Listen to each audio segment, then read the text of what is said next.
Hi விவாஸ், இப்போ நம்ம ராணிப்பேட்டை சந்தைக்கு வந்து ஆட்டு சந்தைக்கு வந்திருக்கோம். இந்த ஆட்டு சந்தையிலே பார்த்தீங்கன்னா 2 கடை, வலுவான கடை, கொடி கடாய் 2 விற்பனைக்கு வந்திருக்கு. வாங்க விற்பனை பதிவு பார்ப்போம்.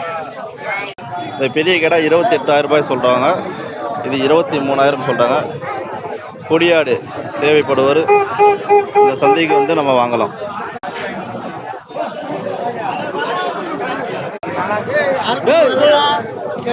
விலை பேசிட்டு இருக்காங்க.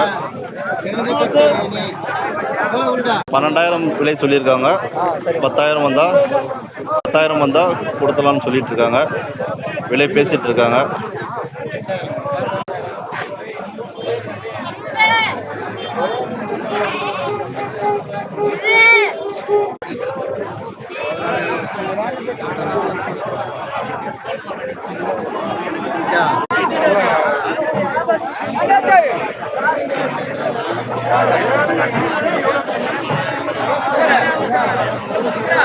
நம்ம அண்ணன் ஆடை வச்சிருக்காரு.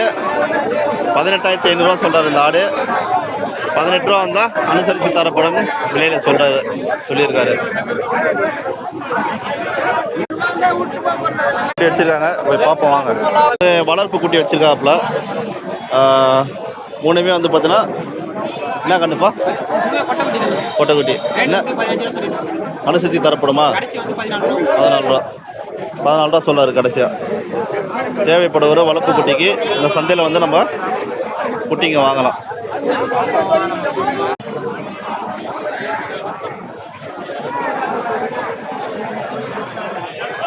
வச்சுருக்காப்புல. இப்போ அண்ணாட்ட நம்ம போய் கேட்கலாம், ரேட்டு விசாரிக்கலாம். என்ன ரேட்டு சொல்கிறாங்கன்னு பார்ப்போம். அதை பாருங்கள், அந்த 3-4 கடை விருது தான். ஆனால் என்ன ரேட் நான் கொடுப்பீங்க? 14,000 ஒவ்வொரு கடைங்களாண்ணா? நீங்கள் ஆட்டு வியாபாரியாண்ணா? சரிங்க, ஓகேண்ணா. 14 ரூபா சொல்கிறாங்க. அனுசரித்து தரப்படும் சொல்லி சொல்கிறாங்க. தேவைப்படுவர் இந்த ஆட்டு சந்தையில் வந்து நம்ம ஆடு வாங்கிக்கலாம்.